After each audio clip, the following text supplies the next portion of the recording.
Hi, and welcome to Conversations with B'nai B'rith. I'm CEO Dan Mariaschin. Today, we're joined by a true Renaissance man, both an acclaimed physicist and a distinguished historian. Dr. Gino Segrè, widely recognized for his groundbreaking work in physics, has recently turned his attention to a different kind of exploration, the history of the Jews of Italy.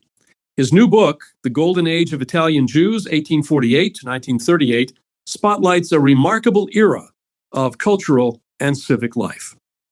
This subject resonates deeply with us at B'nai B'rith, given our own long-standing ties to Italy. Our first Italian lodge was founded in Rhodes in 1913, organized by members of prominent Jewish families on the island. Many went on to hold significant political positions in Italy, and the names of numerous families connected with the lodge are today inscribed on the Rhodes Holocaust Memorial. More than 40 years would pass before another lodge was established. In 1954, a new lodge was announced in Milan, named for Rabbi Nathan and Anna Cassuto, Rabbi Cassuto having risked his life to help rescue fellow Jews during the Holocaust. That lodge had first been envisioned in 1921, but between Italian fascism, World War II, and the Holocaust, it would take more than 3 decades to bring it to life. The following year, in 1955, another lodge was founded in Rome, with the city's chief rabbi among its charter members. It was named for Rabbi Elia ben Amozeg, one of the most respected rabbinic figures in 19th century Italy. And by 1958, B'nai B'rith's presence had expanded to Florence, where then U.S. President of B'nai B'rith, Frank Goldman, traveled to take part in the lodge's initiation ceremonies. Well, today, our presence continues with active lodges in Livorno, in Milan, and Rome, carrying forward a tradition that Dr. Segré's book so vividly helps bring to life. Before we turn our attention to Dr. Segrè, a quick reminder, if you enjoy this program, subscribe to Conversations with B'nai B'rith wherever you get your podcasts and leave us a rating. You can also subscribe to our YouTube channel to watch all of our past episodes and follow us on Facebook to stay updated with all of our latest content. And now to our guest, Dr. Gino Segrè. He was born in Italy and raised in the United States. He earned his degrees at Harvard University and the Massachusetts Institute of Technology and is now emeritus professor in the Department of Physics and Astronomy at the University of Pennsylvania. He's also taught at MIT, Oxford University, NYU Abu Dhabi, and other leading institutions around the world.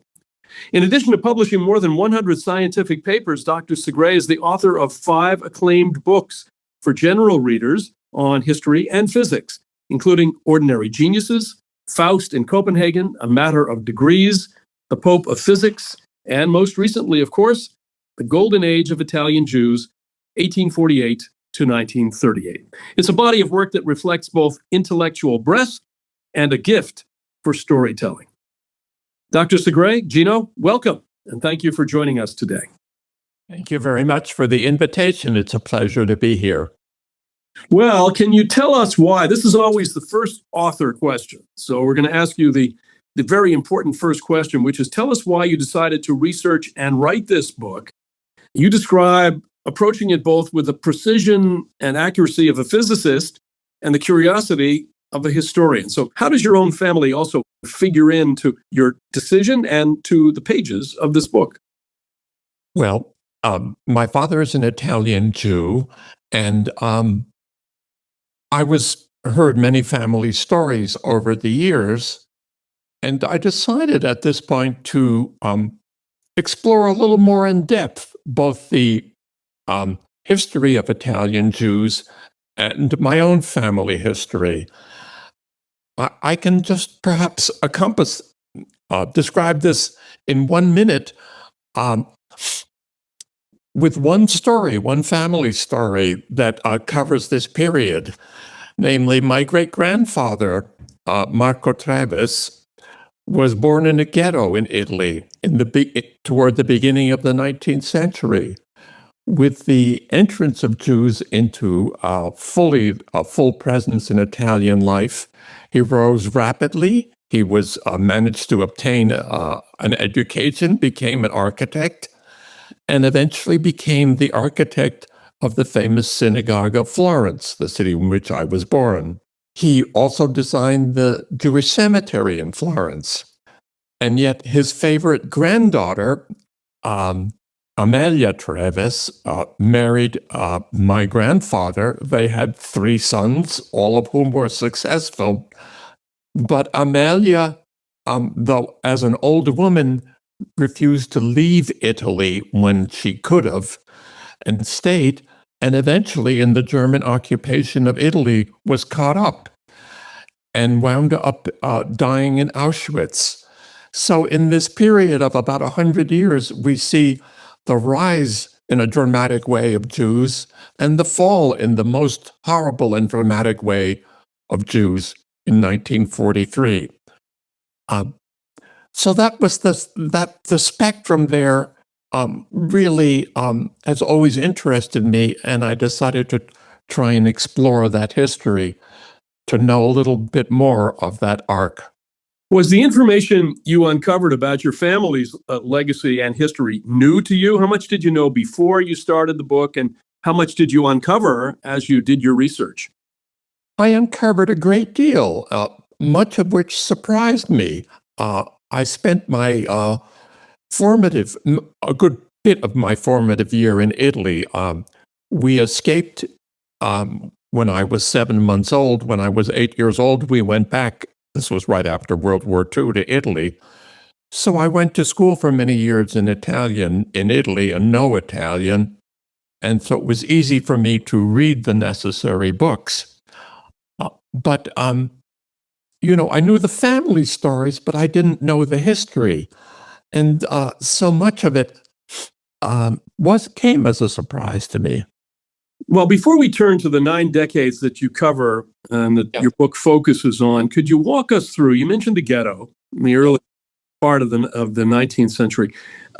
Walk us through the earlier history of the ghettos and the circumstances that eventually allowed Italy's Jewish population to leave them. I should mention that your book includes both a detailed map and a timeline stretching from antiquity, before the birth of Christ, right through 1945, which beautifully lays out the important milestones of Italian history. But the ghettos, because we always hear about the ghettos. So tell us more about that. Absolutely. One might say there was an earlier golden age of Italian Jews, which peaked in the beginning of the 16th century. At that point, in an illuminated Renaissance, Hebrew, in fact, became a third language for scholars to know, in addition to Latin and Greek. And Jews were thriving, but there was essentially an upheaval at that time, the rise of Protestantism. And the church felt the need to fight back. In addition, there was a great deal of corruption at that point in the church. Popes were known to have children, etc.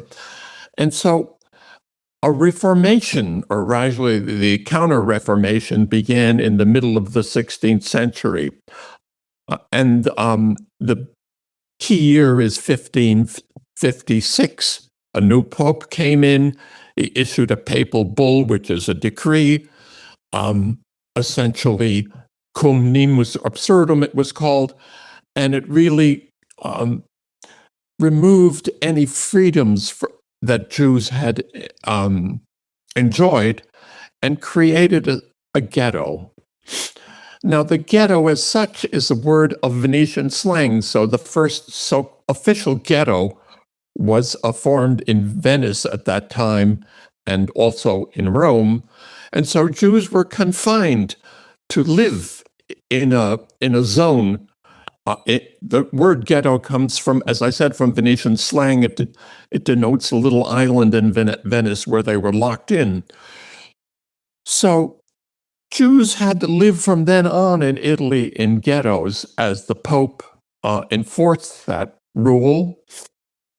And they lived there until in the end of the 19th century. Those ghettos began to break down in parts of Italy. Jews began to enjoy some freedom then, the official freedom came in 1848 in a part of Italy called Piedmont, the northwest part of Italy, a part that was the spearhead for the unification of Italy. I need to back up for just 1 second and say, in the middle of the 19th century, Italy was divided into some dozen or more separate little countries. The Kingdom of Two Sicilies in the south, the Papal State in the middle, the Archduchy of Tuscany. But Piedmont was the leader in the fight for unification. And it gave Jews full rights at that point. They could be in the army, the military, the politics, and so Italians really began to enjoy the full freedoms. Ghettos still, the last ghetto in Italy was the one in Rome. In 1870, it was the last ghetto in Europe.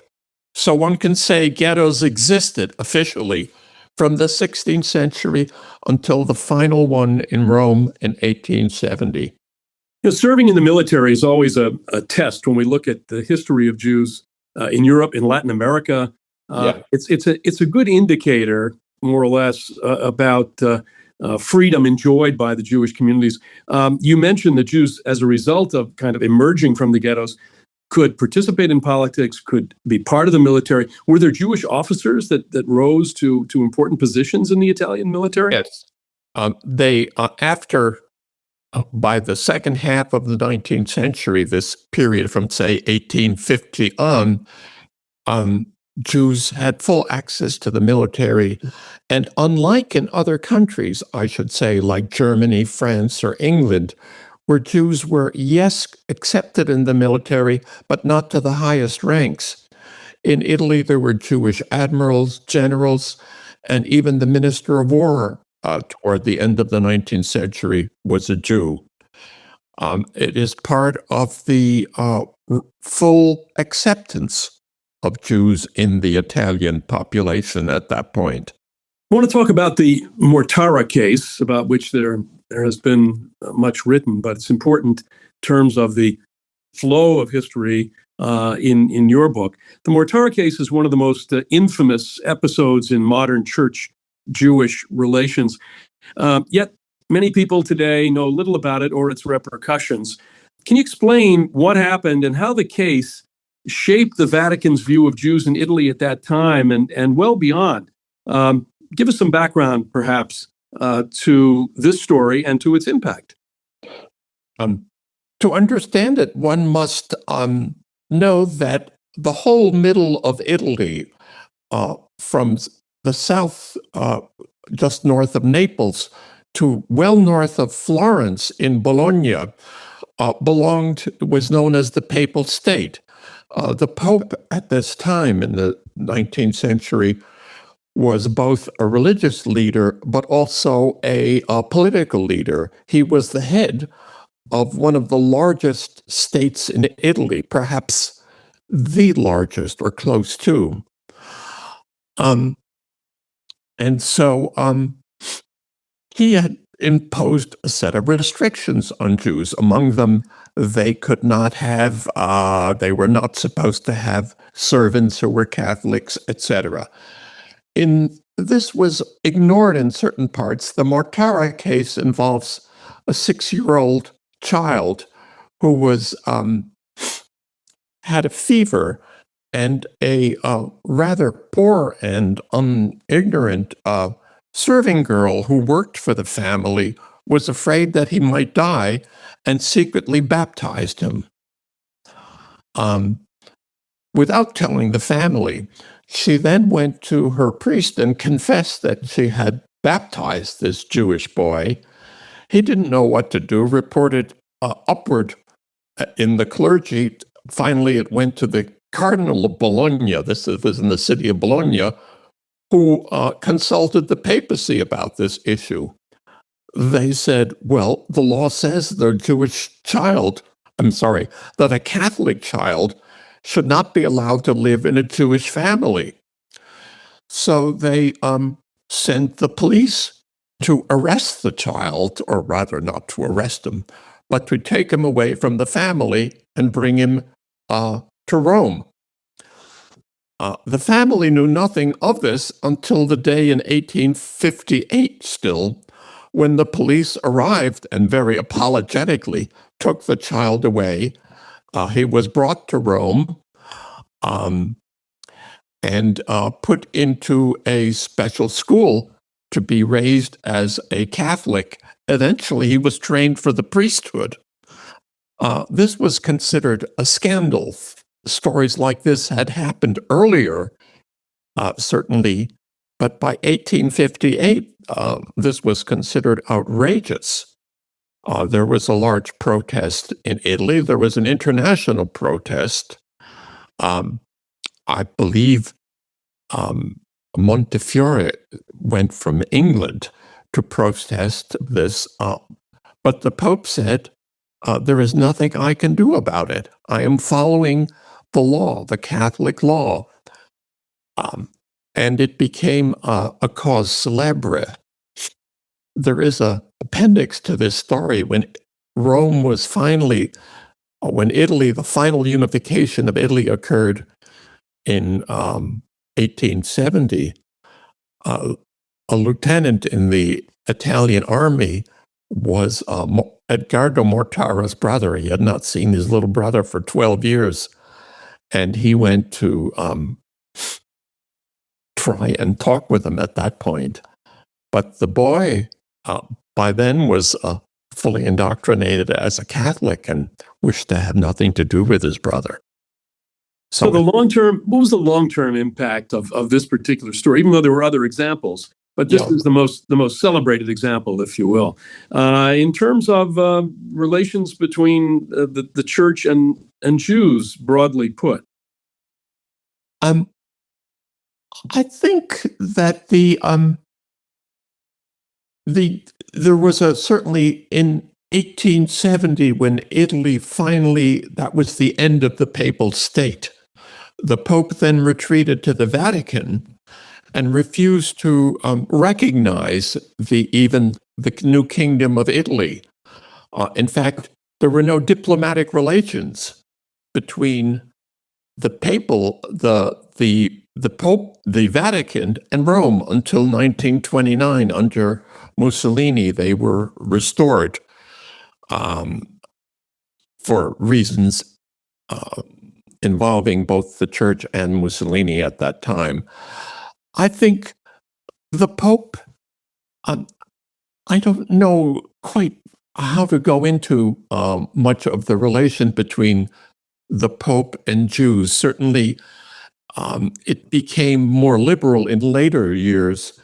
The Pope at that time, between 1848 and 1878, the longest papacy in history, Pius IX,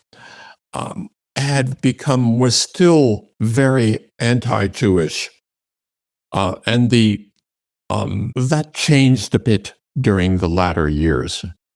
Well, turning to our religious life and trends, did Italian Jews hold tightly to their customs, their rituals, their ethnic identity, observance, or was assimilation common across all classes, not just coming from the wealthy and the educated like the Finzi-Contini family? And for context, how large was the Jewish community overall during the 19th century?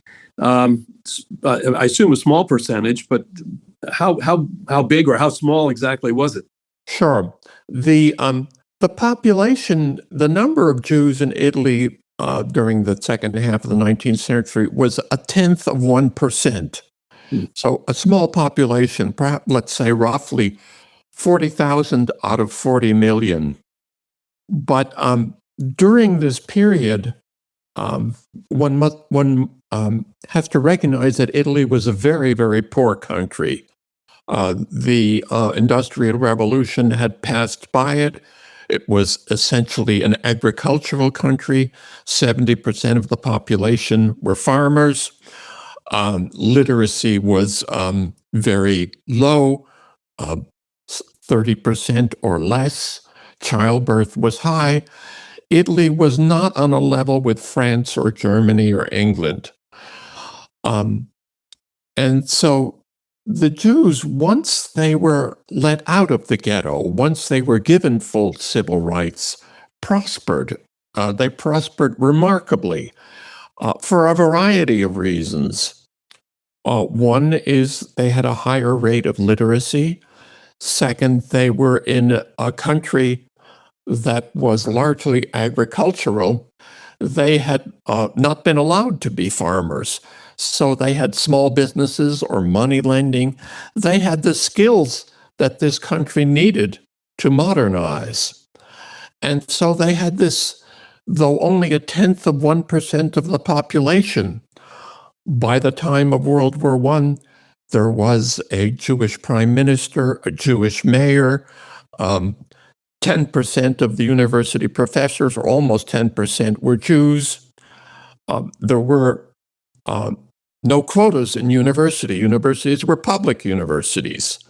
And so once Jews had full civil rights, they had full access to all levels of higher education.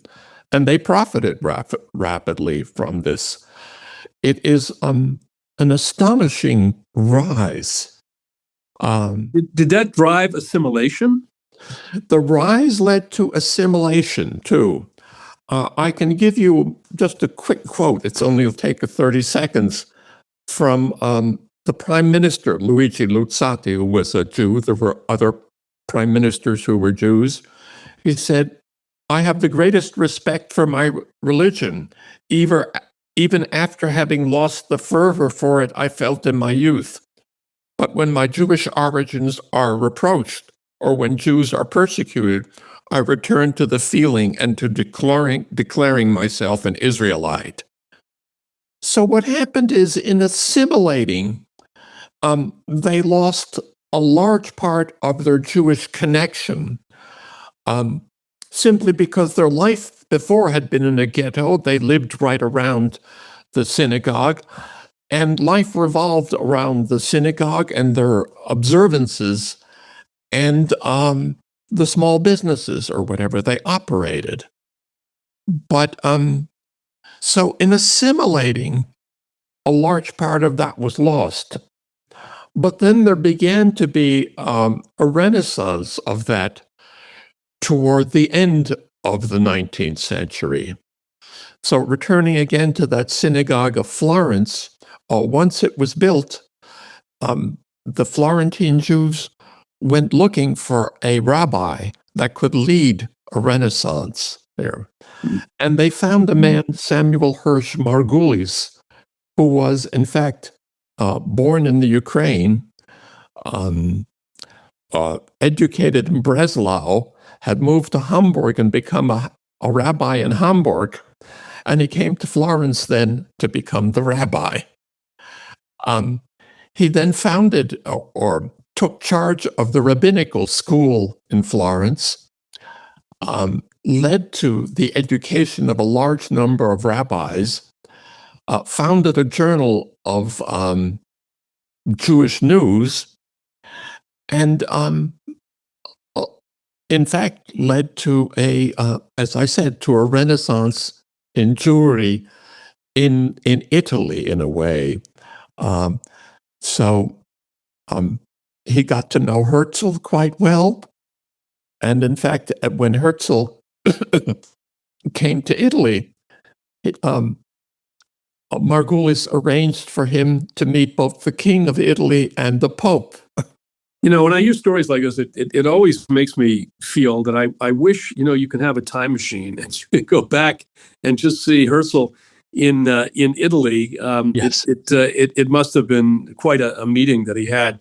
The Golden Age of Italian Jews, your book, shows how a community, as you said, that made up just a tiny fraction of the population, left such an enormous mark on culture and politics. You've talked about the prime minister's science. And it really was kind of an outsized influence. Was that recognized by Italians, that there was this appreciation for the Jews in their midst and for the contributions that they were making?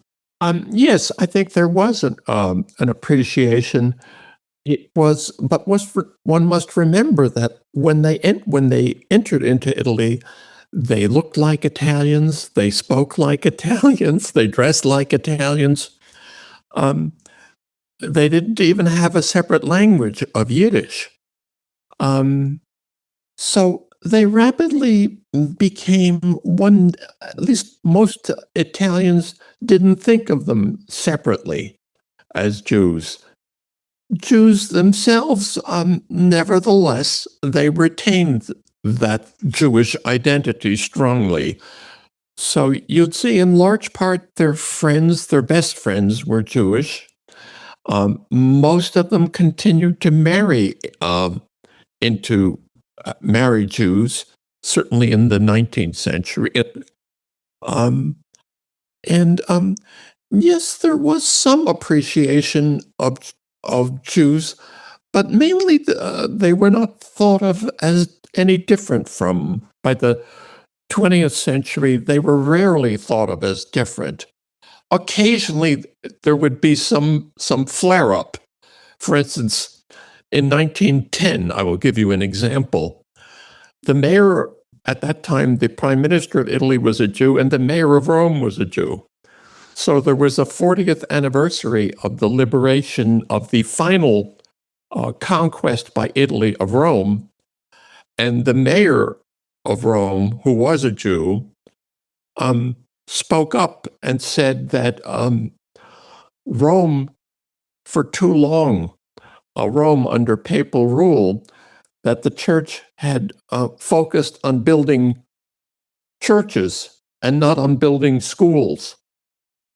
And then at that point, the papacy responded and said, this is a Jew speaking, So occasionally there were such episodes, but not much. It wasn't like France. France had become strongly anti-Semitic.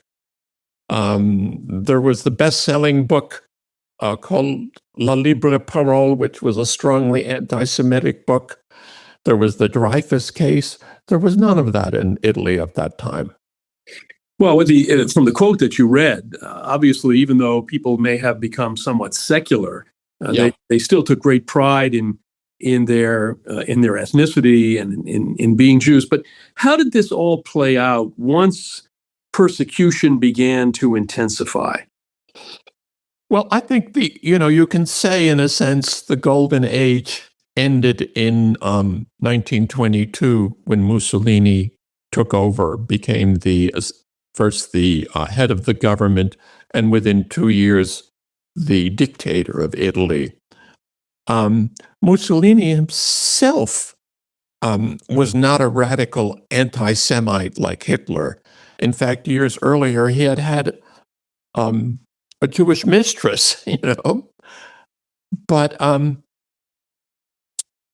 he gradually, one has the feeling he didn't quite trust Jews, in part because Jews began to be prominent in the anti-fascist movement. And so he wanted to keep people close to him who he felt he could absolutely trust. Well, there are, and so there were no longer Jews members of, certainly there were very much fewer Jews in parliament. There was a gradual lessening of the influence of Jews from 1922 on. That did not really it became more prominent after 1936, when there was an Ethiopian war of Italy, and Italy became a little bit more of a racist country. But the most important factor was Italy's then having a strong alliance, developing a strong alliance to Germany in 1936. And that eventually pushed Italy into the anti-Semitic laws of 1938. It was in large measure an imitation of Germany at that point. You know, you highlight, if I can just move back a little bit, you highlight Jewish military heroes of World War One. I'm curious to know if some of them were members of your family. And we had that situation in France and in Germany as well, because Jews fought in the French army, many of them in World War One, and of course in Germany, it's very well known how many served. Were the veterans of World War One, the Jewish veterans, given the kind of respect that one would give to those who served, or was this just kind of not necessarily an important part of the relationship between Jews and Italians? Yes, they were treated just like all other Italians. There was not. They were not. Jewish veterans were not singled out as such. They had, in fact, in larger percentage than Italians, volunteered for the army. There were even Jewish chaplains in the Italian army in World War One. And they continued to be the ones who had been at high ranks in the military, continued in their roles. But there was no sharp demarcation of Jews in the military, no. You also write about a number of Italian Jews who sacrificed their lives fighting fascism. You referenced their being active in the anti-fascist movement, both in Italy and in Spain. Can you share some of their acts of heroism? Well, the most famous case is of two brothers, Carlo and Nello Rosselli, who were Carlo Rosselli founded the first anti-Jewish newspaper in Italy. Anti-fascist newspaper, not anti-Jewish by no means. And he was eventually had to flee Italy, and as did a number of other prominent Jews, left-wing Jews at that point. And they took refuge in France or in England. They then fought in the Spanish Civil War. And in fact, the Rosselli brothers were assassinated in France by fascist sympathizers. Finally, on a personal note, and you referenced a relative who stayed perhaps too long and was not able to get out and died in the Holocaust. What happened to your family during the Holocaust, in addition to the woman that you referenced? My grandmother. Well, my grandmother had three sons. Two of them left Italy as the war approached. Well, in fact, before the war in 1938 and 1939, one of them, my father was one of them. His brother, Emilio, was in fact a prominent physicist, later a Nobel Prize winner in physics, and he was part of the Manhattan Project. So he, in 1943, at the time my grandmother was being deported, he was in Los Alamos building the atom bomb. The third brother, in fact, he was called into, he was, as I said, a prominent physicist in Los Alamos. Through channels, Oppenheimer was informed that my uncle's father had been taken. So Oppenheimer informed my uncle about the news that his mother had been taken away by the Nazis.